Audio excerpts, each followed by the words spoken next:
네, 안녕하세요. 오늘은 3월 24일 화요일입니다. 네, 오늘 오랜만에 증시가 이렇게 올랐네요. 트럼프가 어떻게 보면 이란에 대한 공격이라고 해야 될까요? 그런 전쟁에 대한 이슈를 조금 뒤로 연기를 시켰죠. 그렇게 되면서 증시가 다시 한번 이렇게 전체적으로 상승한 걸 볼 수가 있습니다.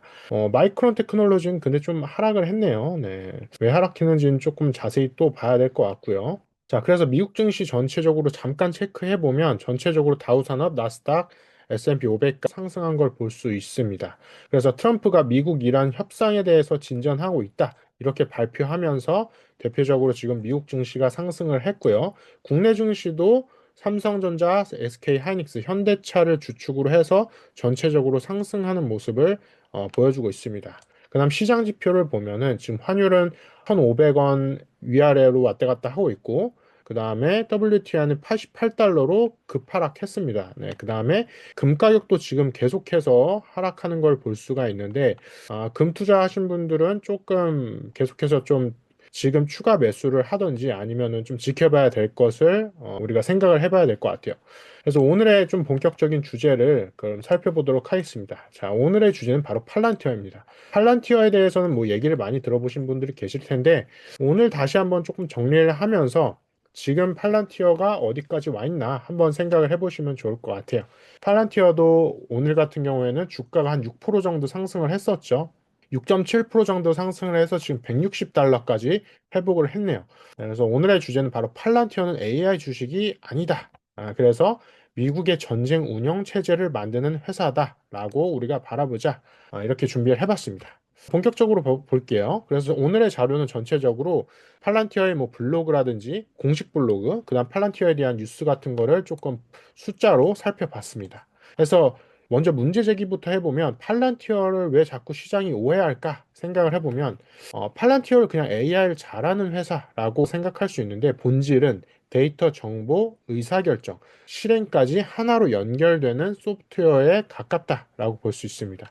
그래서 팔란티어의 연차 보고서에서도 고담, 파운드리, 아폴로, AIP 이 네 가지 핵심 플랫폼을 중심으로 해가지고 현재 2025년 말, 그러니까 지금은 더 늘어났겠죠. 그래서 고객 수가 954곳으로 지금 밝혔습니다.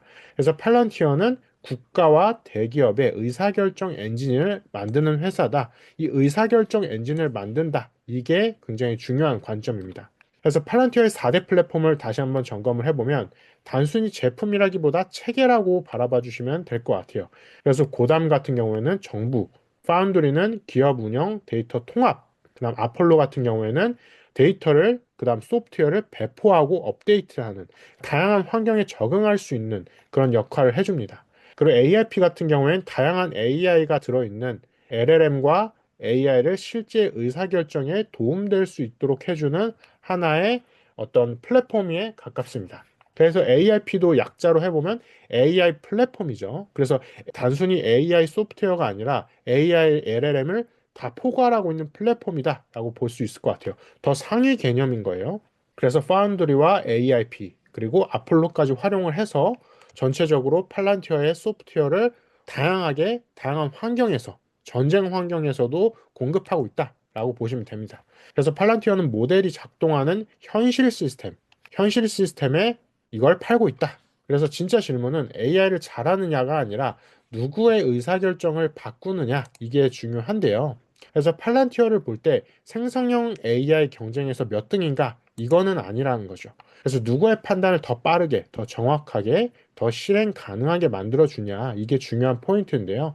실제로 미 육군 공식 데이터 리터러시 가이드에서 이 MSS 이게 표적화 과정을 더 효율적으로 만들었고 과거 2,000명 규모의 표적셀의 성과를 약 20명 수준으로 구현했다라고 얘기를 하고 있는데요.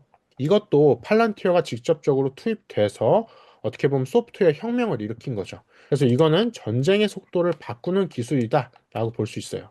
그래서 이 메이븐 스마트 시스템 이거는 팔란티어가 진짜로 들어간 자리입니다. 그래서 로이터 통신에서는 2026년 3월 보도에서 팔란티어의 메이븐 시스템이 정보 분석과 무기 표적화에 사용되는 핵심 군사 소프트웨어라고 이미 전했다고 합니다.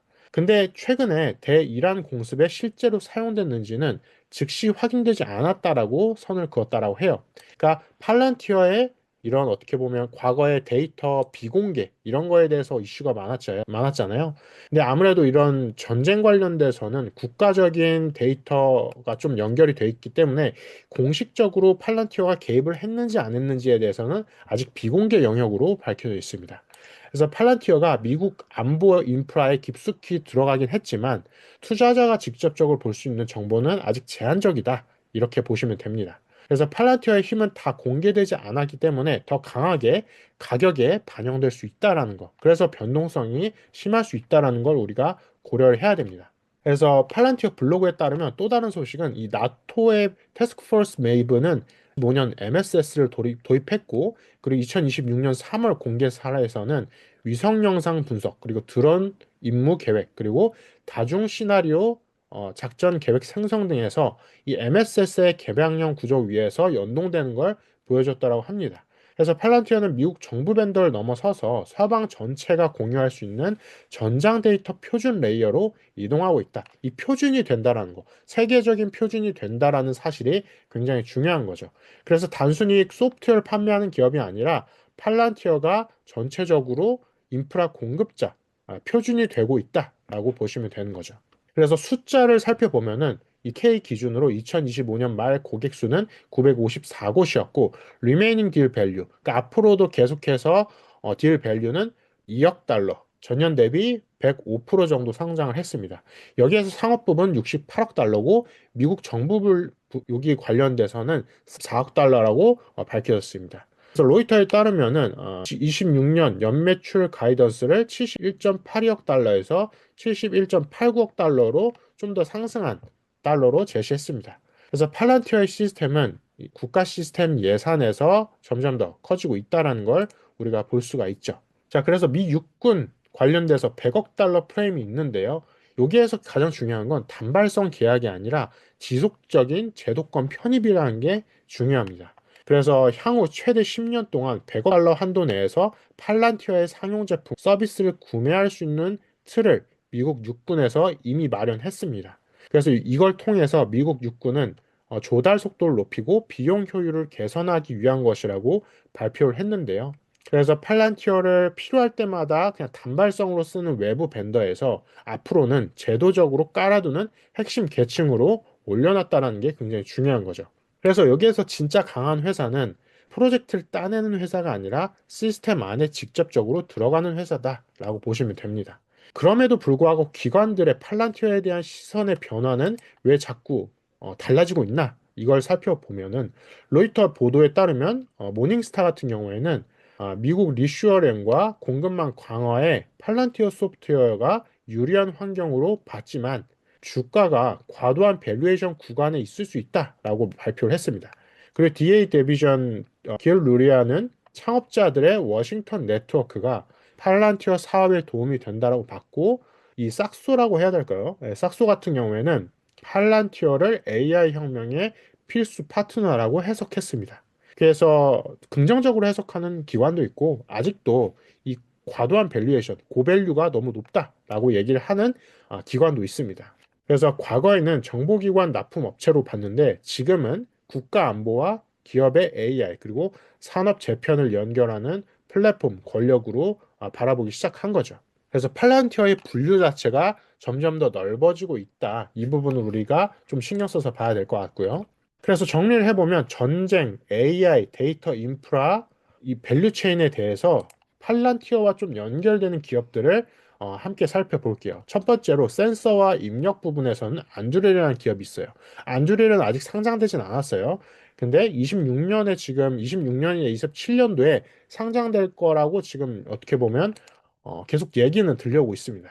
이건 상장되면 또 얘기를 나눠보도록 할게요. 그래서 안드레이라는 기업이 성장하고 있고 데이터 저장과 클라우드 부분에서는 아마존의 AWS와 마이크로소프트의 아주로가 있고 데이터 분석하고 판단하는 부분에서는 팔란티어가 있고 그리고 그 데이터를 연산하는 부분에 있어서는 엔비디아가 있습니다. 그리고 이걸 마지막으로 물리적으로 실행하는 부분에 있어서는 로키드 마틴이라는 굉장히 큰 방산 부분에 있어서 굉장히 오래된 전통적인 기업이 있습니다. 근데 여기에서 중요한 부분은 현대 전쟁이 데이터에서 AI로 이어지고 있고 의사결정이 되고 직접적인 타격으로 이어진다는 거. 그래서 이 5개의 기업들이 어떻게 보면 밸류체인에 대해서 전쟁과 AI 데이터 이 3가지가 연결된 밸류체인에 다 엮여져 있다. 이 모든 걸 한 번에 다 할 수 있는 기업은 아직은 없다라는 거예요. 그렇기 때문에 어떤 특정 한 기업에 투자를 반드시 해야 되겠다. 이런 관점보다도 전체적인 밸류체인을 보면서 내가 보기에 적합한 기업을 잘 선택하는 거. 그게 중요할 것 같습니다. 그래서 이 기업들 따로따로 보면은 빅테크, 그냥 단순히 빅테크로 바라볼 수 있겠지만 함께 보면은 하나의 운영체제로서 여러분들이 보실 수가 있는 거죠. 자, 팔란티어에 대해서 마지막으로 정리를 해보면 팔란티어는 왜 계속해서 강할까? 그걸 생각을 해보면 미국과 동맹국이 끝까지 포기하지를 않을 영역, 바로 전쟁과 정보, 그리고 산업의 패권인데요. 이 부분에 있어서 팔란티어의 소프트웨어가 굉장히 활용이 많이 된다는 거죠. 그래서 팔란티어에 대해서 PER 얘기로 인해서 밸류에이션 평가가 굉장히 높게 됐다. 얘기가 굉장히 많이 나오고 있는데 반대로 윤리적인 논쟁만 좀 배제를 해도 구조적으로 놓치기 쉬운 부분이 있는 거죠. 그래서 약간 불편한 기업이 될 수가 있는데 숫자로 봤을 때는 팔란티어가 너무 고밸류이기 때문에 투자하기가 조금 겁날 수가 있어요. 확실히 그런 부분이 있죠. 근데 그런 부분을 제쳐두고 팔란티어가 실제로 하고 있는 일들에 대해서를 살펴보면은 굉장히 긍정적인 포인트도 있는 거죠. 그래서 이런 불편한 기업에 있어서는 팔란티어가 굉장히 어떻게 보면 가장 가까운 회사다라고 볼 수 있는 거죠. 그래서 전쟁에 있어서는 인간의 의지를 시험하지만 투자는 그 의지를 해석하는 일이다라고 볼 수 있는 거죠. 그래서 팔란티어를 바라보실 때 지금 사실 팔란티어를 제가 봐도 많이 오르긴 올랐어요. 밸류에이션이 아직도 높은 부분이 있고요. 그럼에도 우리가 팔란티어라는 기업에 어떻게 보면 그 팔란티어가 갖고 있는 철학에 대해서는 계속해서 관심을 갖고 계시면 좋을 게 팔란티어의 성장률도 엄청나게 높고 그리고 팔란티어 CEO가 얘기하고 있는 어떻게 보면 팔란티어만의 기조, 철학 이거에 대해서 우리가 보면서 앞으로도 팔란티어가 그 기조를, 그 철학을 지키면서 성장할 수 있을지 지켜보면서 우리가 팔란티어라는 기업에 대해서 우리가 살펴봐야 될 것 같습니다.